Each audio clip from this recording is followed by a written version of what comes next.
Question number 5 important तो डाल ही देना इसको। अभी तक जितने भी पॉइंट आपने पढ़ रखे हैं ना, उन सब पॉइंट्स को ये यहाँ पर इस क्वेश्चन में यूज लेना अपने को, ठीक है। अब देखो, अपने को रिसिप्ट एंड पेमेंट अकाउंट बनाना था अभी तक, और इस क्वेश्चन में अपने को क्या बनाना है, बैलेंस शीट भी बनानी है, ठीक है। बैलेंस शीट हमने लास्ट टाइम पढ़ी थी कि हमें क्लोजिंग बैलेंस शीट बनानी होती है, और क्लोजिंग के लिए अपने को कैपिटल फंड चाहिए होता है ओपनिंग, जिसके लिए अपन ओपनिंग कैपिटल भी, ओपनिंग बैलेंस शीट भी बनाएंगे। अब देखो इस क्वेश्चन में क्या क्या चीजें दे रखी है। ये क्वेश्चन स्टार्ट करने से पहले एक पॉइंट और समझाता हूँ। अपने पास में पता है आपको, डोनेशन अगर मिलता है तो बताओ डोनेशन रिवेन्यू आइटम होता है या कैपिटल आइटम होता है? मिलता है, सिर्फ डोनेशन बोला है मैंने। रिवेन्यू आइटम कौन सी होती है? जो इनकम एक्सपेंडिचर में जाएगी। कैपिटल आइटम कौन सी होती है? जो बैलेंस शीट में जाएगी। रिवेन्यू आइटम जिनका बेनिफिट 12 महीने के अंदर अंदर होता है, और कैपिटल आइटम जिनका बेनिफिट 12 महीने के बाद भी होता है। तो डोनेशन कैसे इनकम होती है? रिवेन्यू, अगर कुछ नहीं कहता है तो, ठीक है। लेकिन अगर मैं यहाँ पर ये बोल दूं डोनेशन फॉर बिल्डिंग, तो इसका मतलब डोनेशन जो है ना वो किसी स्पेशल काम के लिए मिला, और जब हमें कोई स्पेसिफिक पर्पस बता दे किसी भी चीज का, कोई स्पेसिफिक काम के लिए मिलता है, तो यही चीज हमारे लिए कैपिटलाइज हो जाती है। समझ गए? अगर ये लिख दिया तो अब ये चीज रिवेन्यू नहीं मानी जाएगी, इनकम एक्सपेंडिचर में नहीं जाएगी, अब चीज कहाँ जाएगी? सीधे बैलेंस शीट में। ये पॉइंट क्लियर है? अब मैं आपको ये बोलूं कि सब्सक्रिप्शन प्राप्त हुआ, आपको क्या मिला? सब्सक्रिप्शन, चंदा मिला आपको, तो क्या सब्सक्रिप्शन जो है वो रिवेन्यू आइटम है? यस। कहाँ जाना चाहिए? इनकम एक्सपेंडिचर में। लेकिन अगर मैं ये बोल दूं तो सब्सक्रिप्शन फॉर टूर्नामेंट, यानी कि क्या ये सब्सक्रिप्शन भी स्पेसिफिक पर्पस से हुआ? यस। तो ये भी कहाँ जाएगा? बैलेंस शीट में, ठीक है। कैपिटलाइज करना है इसको, बैलेंस शीट में जाएगा। अब दूसरी चीज, ये इसका पर्पस क्या है बताओ सब्सक्रिप्शन मिलने का? टूर्नामेंट, टूर्नामेंट समझते हो? हम टूर्नामेंट ऑर्गेनाइज करवाते हैं, क्रिकेट मैच ऑर्गेनाइज करवा दिया, फुटबॉल मैच करवा दिया। मैंने कहा ऐसा टूर्नामेंट के लिए अपने को सब्सक्रिप्शन मिला था। अब हमें इस टूर्नामेंट के ऊपर अगर कुछ खर्चा करना है, एक्सपेंस, क्या करना है? एक्सपेंस। मैंने कहा मैंने टूर्नामेंट के ऊपर 10,000 का खर्चा कर दिया, इसका मतलब मैं क्या लिखूंगा? Tournament expense. तो क्या ये tournament expense income and expenditure में जाना चाहिए? जाना तो चाहिए, लेकिन हमें यह भी देखना है कि जो हम एक्सपेंस कर रहे हैं उससे रिलेटेड कोई स्पेसिफिक इनकम तो नहीं है हमारे पास। हमने कहा टूर्नामेंट का एक्सपेंस किया हमने, उससे रिलेटेड इनकम भी तो पड़ी है हमारे पास में, ठीक है। तो जब ये ऐसा एक्सपेंस आ जाए जिससे रिलेटेड इनकम होती हो आपके पास में, स्पेसिफिक इनकम, तो हम क्या करेंगे? इस एक्सपेंस को उस इनकम के साथ एडजस्ट करेंगे। सपोज कीजिए मैंने कहा 2 लाख रुपए मुझे क्या मिला? सब्सक्रिप्शन मिला टूर्नामेंट के लिए, और 70,000 रुपए का क्या हो गया? खर्चा हो गया। तो अब मैं जब बैलेंस शीट में लिखूंगा तो पता मैं क्या लिखूंगा? मैं लिखूंगा सब्सक्रिप्शन फॉर टूर्नामेंट 2 लाख, उसमें से एक्सपेंस माइनस करूंगा और बाहर अमाउंट डाल दूंगा 130, यानी कि एक्सपेंस भी कहाँ जाएगा? अब बैलेंस शीट में। इसको अब इनकम एक्सपेंडिचर में नहीं डालना। ये पॉइंट क्लियर है? अगेन बताओ, खर्चा हो गया पूरा का पूरा 2 लाख, तो क्या बैलेंस शीट में कुछ जाएगा? खर्चा हो गया 2,50,000। अब सुनो अच्छे से। अच्छा, ये subscription for tournament balance sheet में कहाँ जाता है? एसेट्स में या लाइबिलिटी में? लाइबिलिटी में। कोई भी इनकम जो मैं उठा के कैपिटलाइज करता हूं तो लाइबिलिटी साइड में जाती है, क्योंकि हम बिजनेस होते हैं, और बिजनेस के लिए कोई इनकम होने का मतलब है ये इनकम किसकी है? मेंबर्स की। तो हमारे लिए लाइबिलिटी बन जाती है। तो ये जो भी इनकम हम उठाते हैं ना, जो हमें सीधा कहाँ ट्रांसफर करनी होती है? बैलेंस शीट में, वो सब लाइबिलिटी साइड में जाएगी। अब मुझे बताओ 2 लाख में से 2.5 लाख का खर्चा हो गया, तो आपको नहीं लगता 50,000 का एक्सपेंस ज्यादा हो गया? पता है ये जो 50,000 का ज्यादा एक्सपेंस हुआ ना, इसका क्या करेंगे? इसको रेवेन्यू मानकर इनकम एक्सपेंडिचर में लिखेंगे, क्योंकि खर्चा ज्यादा हो गया ना। समझ पा रहे हो? तो अगर इनकम ज्यादा है, एक्सपेंस कम हो रहा है, तो बैलेंसिंग फिगर कहां जाता जाएगा? बैलेंस शीट में। लेकिन कभी एक्सपेंस ज्यादा हो जाए, ठीक है, और ये खर्चा ज्यादा आ जाए, तो जो एक्सपेंस ज्यादा हुआ है ये वाला, तो ये सीधा कहां चला जाएगा? इनकम एंड एक्सपेंडिचर में, एक्सपेंस साइड में। समझ गए? कोई डाउट है इसमें? बाई टूर्नामेंट नहीं, यहाँ 2 में जाएगा, बाई में नहीं, रिसिप्ट पेमेंट में नहीं डाल रहे अपन। कहाँ डाल रहे हैं? इनकम एक्सपेंडिचर, इनकम एक्सपेंडिचर में डेबिट साइड में, ठीक है। कोई डाउट है यहाँ तक? ऐसा पॉइंट आ रखा आपके इस क्वेश्चन में, इसलिए मैंने पूरा एक्सप्लेन किया, और ऐसा पॉइंट आपके आगे और भी बहुत बार आने वाला है। अच्छा, एंट्रेंस फीस क्या करते हैं? इनकम मानकर इनकम एंड एक्सपेंडिचर, लेकिन अगर नीचे लाइन लिख दे तो कि एंट्रेंस फीस को कैपिटलाइज करना है तो बैलेंस शीट में लायबिलिटी साइड में जाएगा। यानी कैपिटलाइज करने के लिए खुद बोल दे तो हम तो इसको सीधा बैलेंस शीट में ही लिखेंगे। यहां तक पॉइंट क्लियर है? अब पढ़िए क्वेश्चन। एक एक चीज मुझे सबसे पहले बताइएगा कि कौन सी चीज कहाँ जानी चाहिए, आपको इसमें से ढूंढनी है। मैंने उस दिन क्या बताया था, इनकम एक्सपेंडिचर कहाँ से बनाते हैं अपन, रिसिप्ट एंड पेमेंट से ही। तो हमें सारा डेटा रिसिप्ट एंड पेमेंट से उठाना है, उसके हेल्प से बनाएंगे। तो देखो रिसिप्ट एंड पेमेंट में क्या क्या दिया हुआ है। सबसे पहले ओपनिंग बैलेंस दिया हुआ है, टू बैलेंस बीडी कहीं आता है, इनकम एक्सपेंडिचर में नहीं आएगा, बट ये बैलेंस शीट में आएगा, और वो भी कौन सी, ओपनिंग वाली बैलेंस शीट, अगर मैं साल के स्टार्टिंग में बैलेंस शीट बनाऊंगा। ठीक है, फिर हमें सब्सक्रिप्शन दिया हुआ है, सब्सक्रिप्शन यानी कि इनकम है, इनकम एक्सपेंडिचर में जाएगा।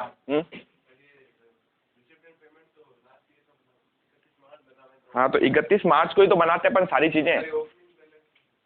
देखो मैं कैश अकाउंट बनाता हूँ, तो कैश अकाउंट में सबसे पहले साल के स्टार्टिंग में बैलेंस होता है, टू बैलेंस बीडी, फिर साल के दौरान बहुत सारी रिसिप्ट आती है, बहुत सारे पेमेंट करते हैं, और फिर साल के लास्ट में बैलेंस बच जाता है। ठीक है, तो देखो इसके साल के लास्ट में जो बैलेंस बचा ना वो क्लोजिंग है।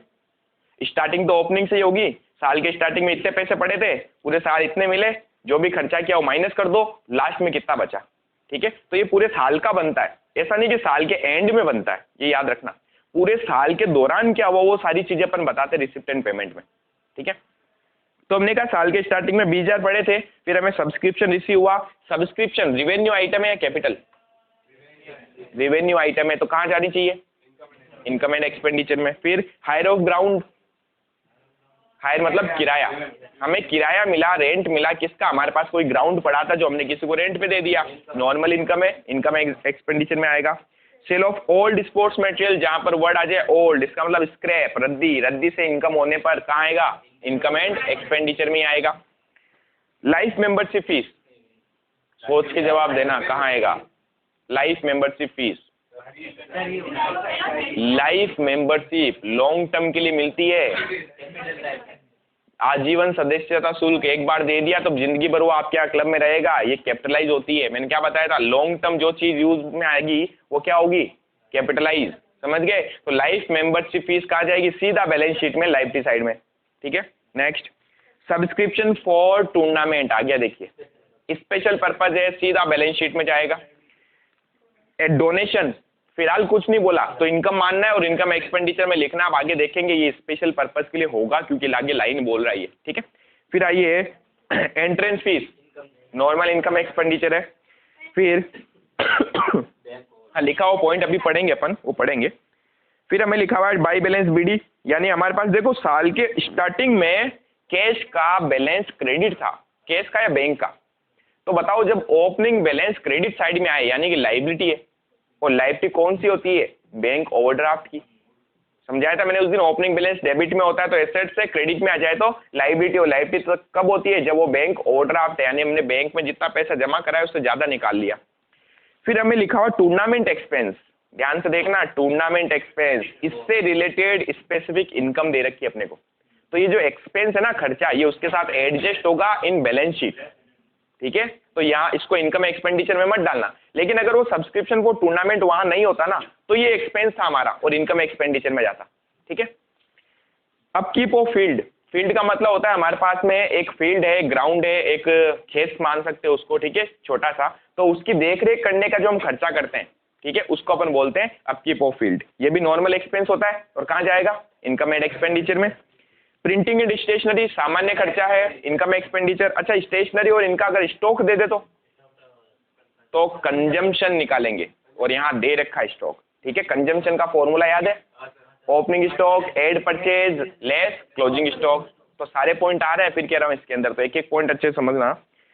Honorarium sorry electricity expense normal expense है, कहाँ जाएगा, इनकम एक्सपेंडिचर में, एक्सपेंडिचर साइड में। ऑनरेरियम नॉर्मल एक्सपेंस है, इनकम एक्सपेंडिचर में। ग्रास सीड्स एंड सॉइल, खाद बीज वगैरह होते हैं ना, वो नॉर्मल खर्चा है।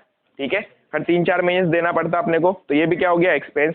इन्वेस्टमेंट परचेज की हमने, बैलेंस शीट में एसेट्स है, कैपिटलाइज होना चाहिए। Purchase of sports material, sports material assets हो गई। ठीक है, कहाँ जाएगा, सीधा बैलेंस शीट में। और फिर आएगा बाई बैलेंस सीडी, लास्ट में हमारे पास ये केस बची, समझ गए। तो देखो 1 अप्रैल को वो केस थी, लास्ट में जाके 31 मार्च को ये केस बची हमारे पास में। ये तो इसने पूरे साल के दौरान सिर्फ आपको इतना बताया है कि कितना पैसा आया और कितना गया। अब हमें इसमें से ढूंढना था इनकम एक्सपेंडिचर क्या है ना, तो उनको इनकम एक्सपेंडिचर में डालेंगे। एसेट्स लायबिलिटीज क्या थी, तो सीधा बैलेंस शीट में जाएगी। ठीक है, अब कुछ पॉइंट्स पढ़ने अपने को। अतिरिक्त सूचनाएं पढ़िए, एडिशनल इन्फॉर्मेशन। वर्ष के प्रारंभ में, साल के स्टार्टिंग में शेष पड़ा था हमारे पास। शेष का मतलब समझ गए, साल के स्टार्टिंग में क्या क्या था। एक तो हमारे पास में खेल सामग्री का स्टॉक था, मतलब स्पोर्ट्स मटेरियल का स्टॉक था। फिर हमारे पास में एक ग्राउंड था, प्लेग्राउंड, खेल का मैदान, कितने का, 8 लाख रुपए का। और क्या बकाया चंदा भी था स्टार्टिंग में। ओपनिंग में आउटस्टैंडिंग क्या करते हैं, एड या लेस, क्लोजिंग आउटस्टैंडिंग एड होता है, ओपनिंग आउटस्टैंडिंग लेस होता है। ठीक है, हाँ, पिछले साल का। तो अगर देखो आउटस्टैंडिंग बकाया जहां पर भी लिखे ना तो हमें ऐड करना, लेकिन कौन सा वाला, क्लोजिंग वाला, ये याद रखो। बकाया हमेशा ऐड होता है और प्रीपेड हमेशा, प्रीपेड या एडवांस हमेशा लेस होता है। क्लोजिंग वाला, ओपनिंग आते ही उल्टा कर दो, प्रारंभ में यानी कि पिछले साल का हो गया ना।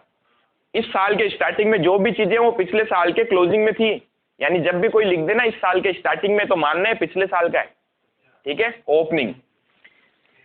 तो ये तो हो गया ओपनिंग डेटा। अब देखो क्या लिखा हुआ इसने, टूर्नामेंट से प्राप्त आधिक्य यानी सब्सक्रिप्शन फॉर टूर्नामेंट जो ऊपर था वो, और दान को पेवेलियन निर्माण हेतु, पेवेलियन मतलब क्या होता है पता ना, वो ग्राउंड के अंदर जहाँ लोग बैठते करते हैं उसको बोलते हैं पेवेलियन। ठीक है, खिलाड़ी वगैरह जो भी, तो उसके निर्माण के लिए संचित रखना, यानी ये क्या स्पेशल पर्पज हो गया। यस, तो सब्सक्रिप्शन फॉर टूर्नामेंट तो पहले ही स्पेसिफिक था, इसने दान को भी बोल दिया स्पेसिफिक पर्पज के लिए होगा। हमने कहा ठीक है, तो सीधा बैलेंस शीट में लिखना है। वर्ष के अंत में बकाया चंदा, साल के एंड में आउटस्टैंडिंग है, ऐड होगा।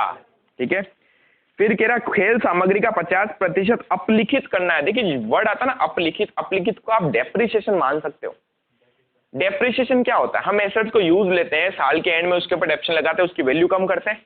अपलिखित का मतलब ये होता है कि आपने जो यूज ले लिया ना उसको आपको खत्म करना है। ये कह रहा 50% खत्म करना है। अब ये 50% कैसे खत्म होगा उसकी हम वर्किंग नोट बनाएंगे। ठीक है, समझाऊंगा मैं आपको। फिर लिखा हुआ स्टेशनरी का अंतिम स्टॉक, बताइए स्टॉक बता दिया स्टेशनरी का तो कंजम्पशन निकलेगा। ठीक है, और फिर प्रवेश शुल्क यानी एंट्रेंस फीस को पूंजीकृत करना है, कैपिटलाइज करना है, तो कहाँ जाएगा, बैलेंस शीट में। ठीक है, सारे पॉइंट हमने पढ़ लिए, सारे पॉइंट अब दिमाग में रखने अपने को, और अब अपने को बनाना है यहाँ पर income and expenditure account.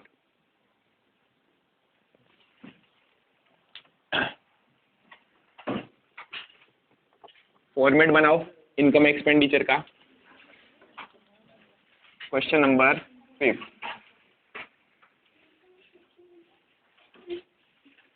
Income and expenditure account.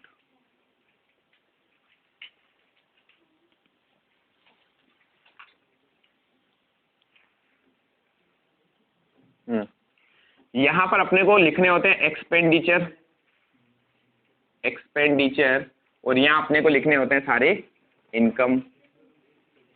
ठीक है,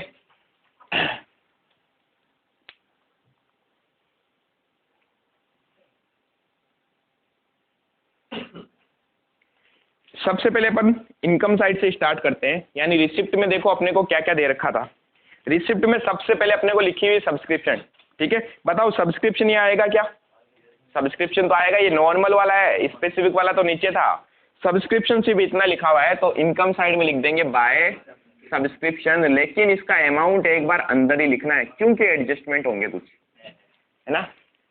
ये सब्सक्रिप्शन था हमारे पास 5 लाख, पहले समझ लो, लिखो मत। इसमें 2 आउटस्टैंडिंग दे रखे अपने को, पता है, साल के स्टार्टिंग में भी था और साल के एंड में भी था। हमने कहा एंड वाला तो हम ऐड कर लेते हैं, तो ऐड कर लेंगे आउटस्टैंडिंग कौन सा वाला, क्लोजिंग वाला, और लेस करते हैं आउटस्टैंडिंग कौन सा, ओपनिंग। अब बताओ ओपनिंग में तो था हमारे पास में 45,000, तो हमने कहा ओपनिंग में था 45,000 और क्लोजिंग में था 70,000। 70 ऐड करेंगे, ओपनिंग लेस करेंगे। ठीक है, कितने आए, 5,25,000 बाहर आ जाएगा अमाउंट। कोई डाउट यहाँ तक। फिर आगे चले हैं, hire of ground normal income है, इनकम में आना चाहिए तो बाई साइड में लिख देंगे बाय हायर ऑफ ग्राउंड, कितने का, 50,000, 50,000। Next, sale of old sports material income है, यही आ जाएगा by sale of old sports material कितना? हाँ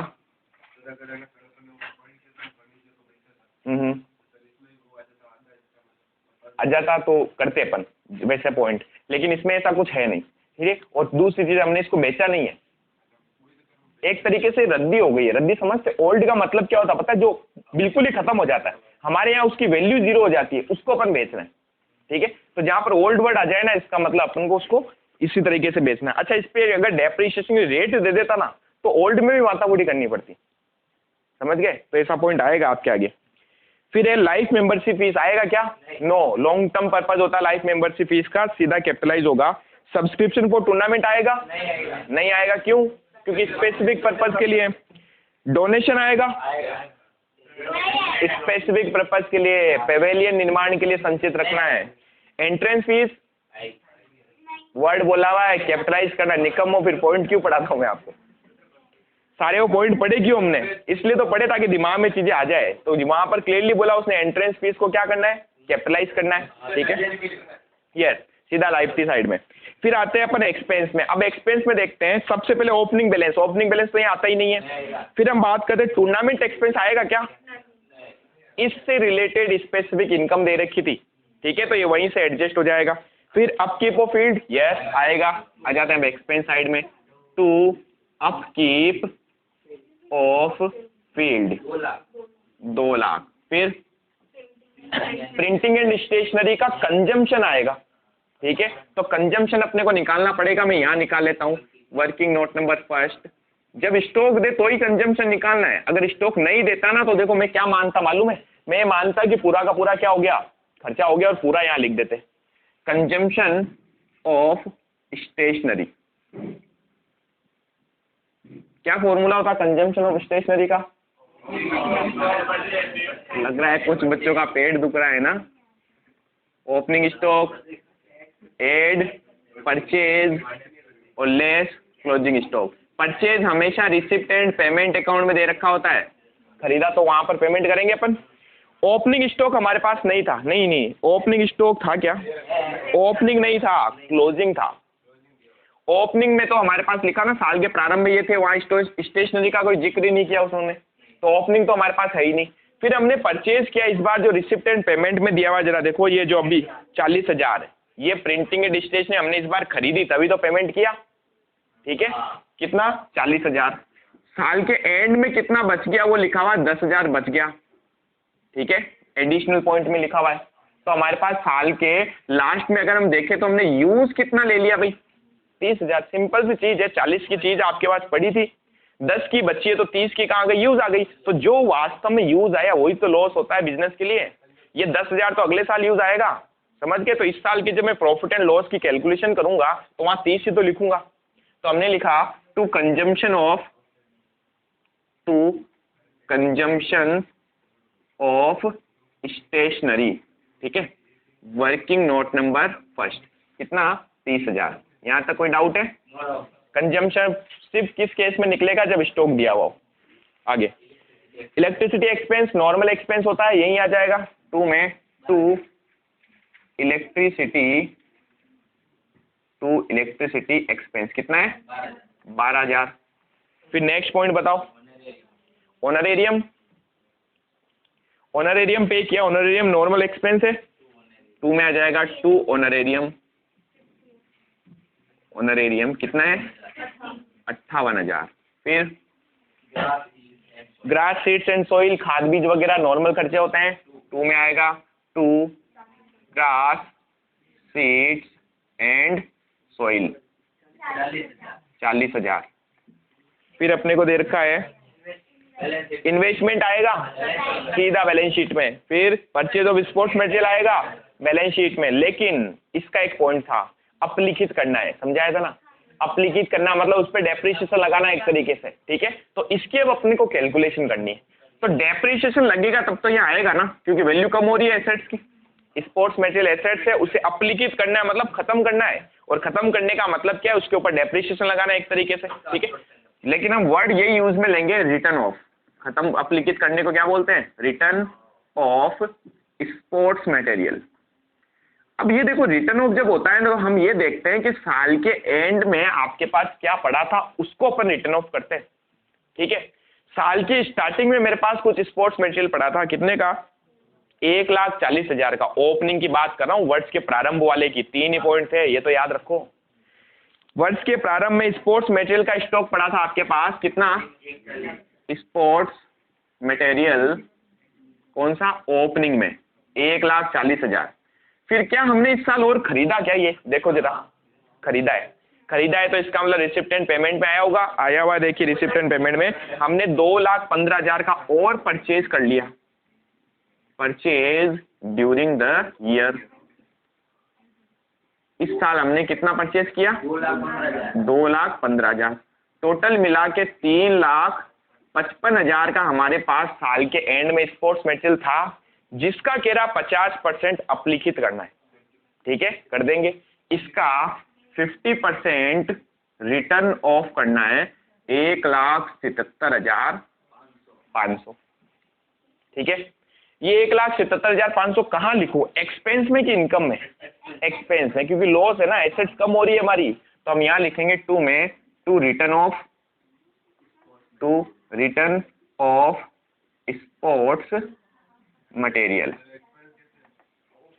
एसेट्स खत्म होने का मतलब लॉस नहीं है, अप्लीकेट और डेप्रिसिएशन मैंने कहा ना एक ही चीज है। डेप्रिसिएशन लगाएंगे तो भी यहाँ लिखते एक्सपेंस में। क्या इनकम हो गई? एसेट्स कम हो रही, इनकम हो गई, लिख दो इनकम में ना। नहीं, वर्किंग नोट नंबर 2, 1,77,500। यहां तक पॉइंट समझ में आ गया? ठीक है, ये तो हमने पूरा रिसिप्ट एंड पेमेंट भी देख लिया। फिर हमने कुछ एडजस्टमेंट जो हमें याद थे वो देख लिए, तो हमने कहा कहीं कुछ भूल तो नहीं गए, इसलिए वापस पढ़ेंगे एडिशनल पॉइंट्स पे आ जाइए। वर्ष के प्रारंभ में खेल सामग्री का स्टॉक था 1,40, हमने कहा इसको यूज ले लिया हमने। ठीक है, फिर हमने कहा खेल का मैदान था, वो एसेट्स होती है, यहाँ नहीं आएगा। फिर बकाया चंदा आउटस्टैंडिंग था, एडजस्ट हो गया। उसके बाद कह रहा है कि टूर्नामेंट से प्राप्त अधिक यानी subscription for tournament and donation जो है उसको पेवेलियन के लिए स्पेसिफिक पर्पज के लिए रखना है, हमने कहा ठीक है रख दिया। वर्ष के अंत में बकाया चंदा था 70,000, एडजस्ट हो गया। खेल सामग्री का 50% अपलिखित करना था, कर दिया। स्टेशनरी का क्लोजिंग स्टॉक था, कंजम्पशन निकाल लिया। और कह रहा है एंट्रेंस फीस को कैपिटलाइज करना था, वो अभी कर देंगे, बस हो गया। देखो कितना इजी था, बहुत ना। अब हमें ये देखना है कि हमने कितना सरप्लस कमाया या फिर कितनी डेफिशिएंसी हुई। ठीक है, आप इसको यहां तक करो फटाफट।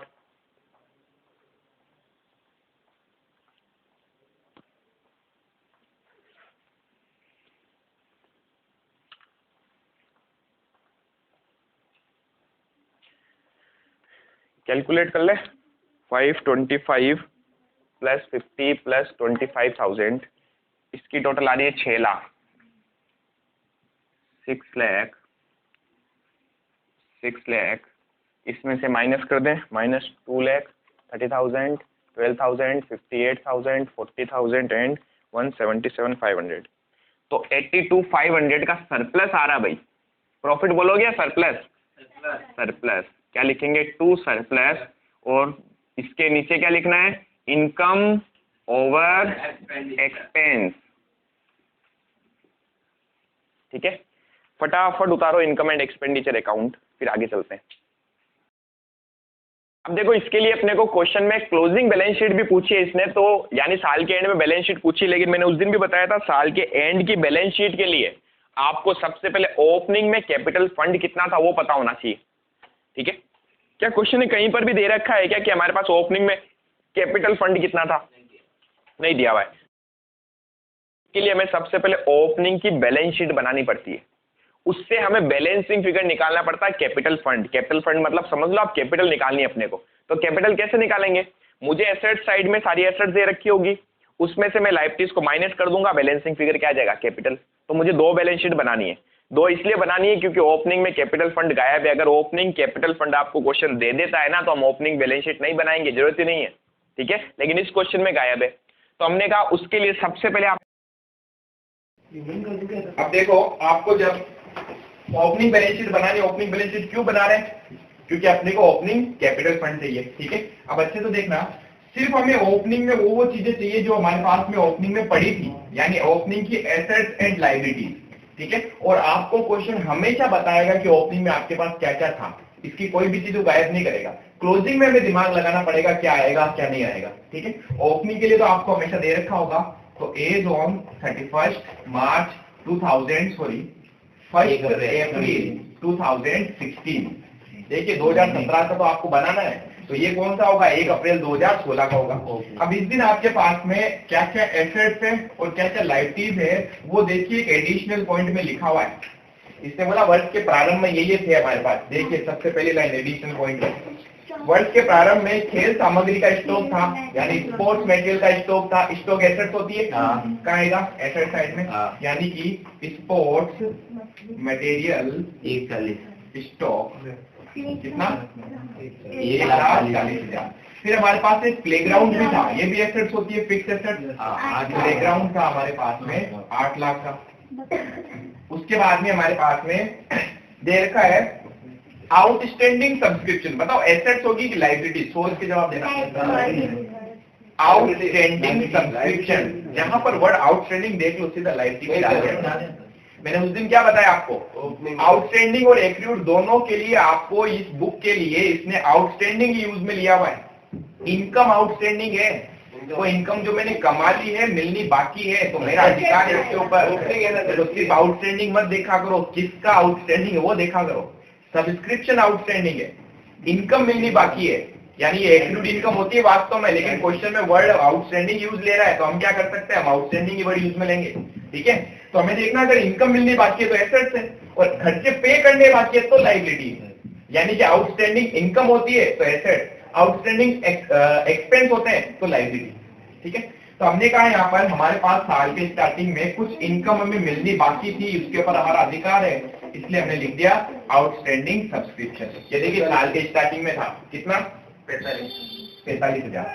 ये करने के बाद में हमारे पास साल के स्टार्टिंग में पता और भी 2 बैलेंस थे, कौन बताएगा कौन थे, रिसिप्ट एंड पेमेंट का ओपनिंग बैलेंस, यानी कैश थी हमारे पास, और बैंक ओवरड्राफ्ट भी था हमारे पास। तो कैश बैलेंस था हमारे पास, उसके लिए तो लिख देंगे कैश कितना था, ओपनिंग 20,000। और हमारे पास इसी दिन लायबिलिटी भी थी, बैंक ओवरड्राफ्ट, तो यहाँ जाएगा बैंक ओवरड्राफ्ट कितना, 25,000। और कुछ बोला हुआ है, और कुछ भी नहीं बोला, ये क्वेश्चन है हमारे पास में। तो अब इसको खत्म करेंगे और यहाँ से निकालेंगे ओपनिंग में क्या, कैपिटल फंड। ये आ गया हमारा बैलेंस शीट। तो इसको निकालने के लिए हमने बैलेंस शीट बनाई, बाकी मुझे बैलेंस शीट चाहिए ही नहीं थी, क्योंकि जब मैं क्लोजिंग बैलेंस शीट बनाऊंगा वहां मुझे ये चाहिए होगा, ठीक है। तो 140 प्लस 8 लाख प्लस 45,000 प्लस 20,000, 10,05,000, 10,05,000 में से 25,000 गए तो बच गए हमारे पास 9,80,000, ठीक है। यहाँ तक उतारिए फटाफट।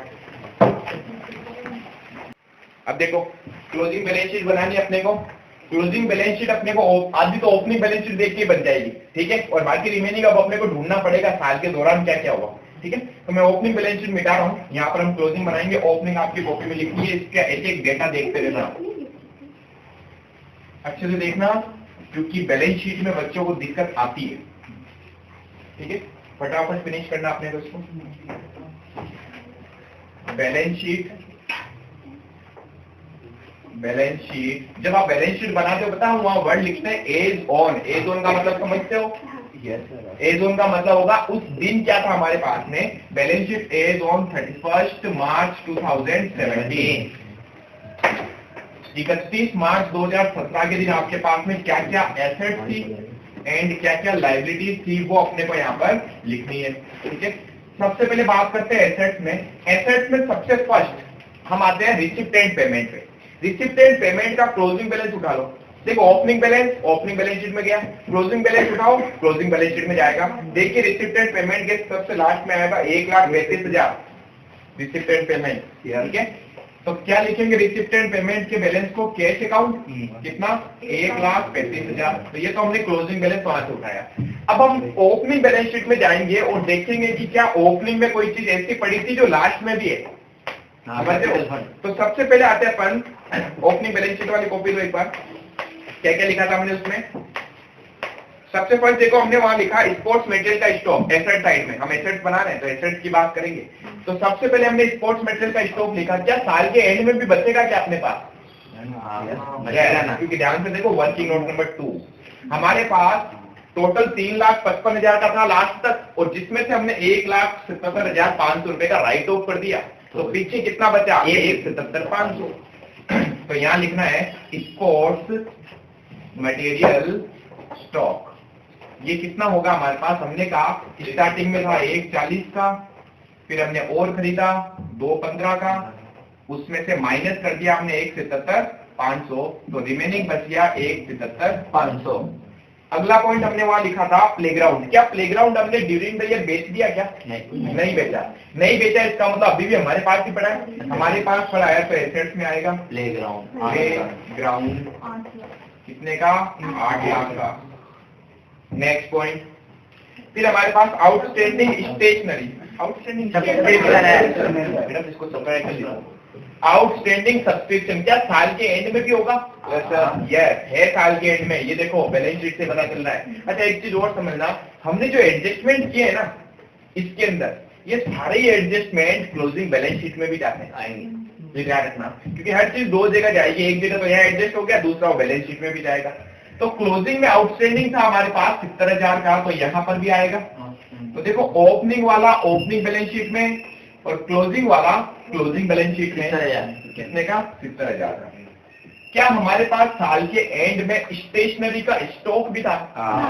यस स्टेशनरी का स्टॉक था हमारे पास में। मैंने कहा ना जहां जहां एडजस्टमेंट करो ना उन सब चीजों को ध्यान रखो। तो हमारे पास में स्टेशनरी थी साल के एंड में 10,000 की, ये हमने लिख दी, समझ गए? और कुछ लिखा था हमने एसेट्स में वहां, और कुछ नहीं लिखा, और कुछ होगा तो अभी देखते हैं। लाइबिलिटीज में आते हैं। लाइबिलिटीज में हमने सबसे पहले वहां लिखा था बैंक ओवरड्राफ्ट। क्या साल के एंड में बैंक ओवरड्राफ्ट है क्या? नहीं होता तो 2 साइड में लिखता 2 बैलेंस सीडी और ब्रैकेट में लिखता बैंक ओवरड्राफ्ट, ठीक है। कैपिटल फंड सबसे लास्ट में लिखेंगे अभी अपन। इसके अलावा आते हैं, क्या कोई ऐसी चीज थी जिसे कैपिटलाइज किया गया है? सबसे पहले तो अपन आते हैं, सबसे पहले इनकम साइड में देखो रिसिप्टेंट पेमेंट की इनकम साइड से कौन सी चीज थी जिसे कैपिटलाइज करना है, पहले तो वो देख लो रिसिप्ट साइड से। एक तो लाइफ मेंबरशिप फीस लिख दो, लाइफ मेंबरशिप फीस कितनी? 60,000। फिर हमारे पास में होगा सब्सक्रिप्शन फॉर टूर्नामेंट। अब इसको कैसे लिखना है? सब्सक्रिप्शन फॉर टूर्नामेंट अमाउंट आएगा कितना है? 1,20,000। इसमें से हम यही माइनस करेंगे इससे रिलेटेड एक्सपेंस टूर्नामेंट वाले। तो मैं पूरा लिखा हूँ टूर्नामेंट एक्सपेंस कितने थे? 75,000। तो रिमेनिंग हमारे पास बच के 45 जो पार आ जाएगा, सिंपल। फिर हमने कहा डोनेशन को भी स्पेशल पर्पज के लिए रखना था, लिखो यहीं पे डोनेशन कितना? 10 लाख। फिर क्वेश्चन ने बोला एंट्रेंस फीस को भी कैपिटलाइज करना है, कैपिटलाइज करना है, यहाँ आएगा एंट्रेंस फीस 25,000। एंट्रेंस फीस कितनी? 25,000, ठीक है। ये तो हमने रिसिप्ट साइड देख ली। अब एसेट देखो कि क्या कोई नई एसेट तो लाइटी आई थी, देखिए लिख दिया था, नहीं लिखी, एक चीज 2 चीजें लगी, इन्वेस्टमेंट और स्पोर्ट्स मटेरियल लिख चुका हूं मैं। तो इन्वेस्टमेंट तो नहीं आया हमारे पास, इन्वेस्टमेंट आया तो एसेट बढ़ी, इन्वेस्टमेंट 10 लाख। कितने के? 10 लाख। सिंपल सी चीज है, देखो रिसिप्टेंट पेमेंट को वापस देखना है, और ये देखना है कि उसमें से इनकम एक्सपेंडिचर में जो चीज चली गई उसको तो वहां रखो, जो चीज कहाँ जानी चाहिए थी बैलेंस शीट में उसको वापस ढूंढना है और यहाँ ट्रांसफर करना है, सिंपल, ठीक है। तो ये हमने इन्वेस्टमेंट भी यहाँ पर लिख दिया। इसके अलावा कुछ नहीं था। अब एडिशनल पॉइंट पढ़ लीजिए एक बार वापस। क्या सारे पॉइंट आ गए? स्पोर्ट्स मटेरियल हो गया ना, ये रहा, ठीक है। तो सारे पॉइंट हो चुके अपने पास में। स्टेशनरी के आगे इसको भी कैपिटलाइज कर दिया। अब देखो लगभग सारे पॉइंट आ गए। अब एक लास्ट में अपने को जो एडजस्टमेंट करना वो क्या? वो है यहाँ अपने को लिखना होता है ओपनिंग कैपिटल फंड। कितना था? 9,80,000। ये हमारे पास ओपनिंग में कैपिटल फंड था 9,80,000, और इसमें अब हम ऐड करेंगे, पता है क्या? सरप्लस। हाँ याद कीजिए कि हम जब भी साल के एंड में बैलेंस शीट बनाते हैं तो कैपिटल में प्रॉफिट होता है तो जुड़ता है नेट प्रॉफिट, और नेट लॉस होता तो माइनस भी होता है। तो यहाँ पर नेट प्रॉफिट था, जोड़ दो, नेट लॉस होता तो माइनस कर देते हैं। Profit means surplus, deficiency means loss. ठीक है, सरप्लस आया तो जोड़ो 82,500 तो आ जाएगा 10,62,500 खत्म। बैलेंस शीट की दोनों साइड की टोटल मैच होनी चाहिए, तब तो क्वेश्चन सही है, नहीं तो गड़बड़ घोटाला है। अब देखते हैं मैच होती है क्या। तो क्या एग्जाम में आपको पता चल जाएगा आपने क्वेश्चन सही किया कि गलत? नहीं पता चलेगा ना, तो बाद में करेंगे सब। 60 प्लस 45 हो गए 10 लाख प्लस 25,000 प्लस 10,62,500। तो इसकी टोटल आ रही है 21,92,500, 21,92,500, 135 plus 177,500 plus 8 lakh plus 70,000 plus 10,000 plus 10 lakh 21,92,500। Match हो गई? छापो।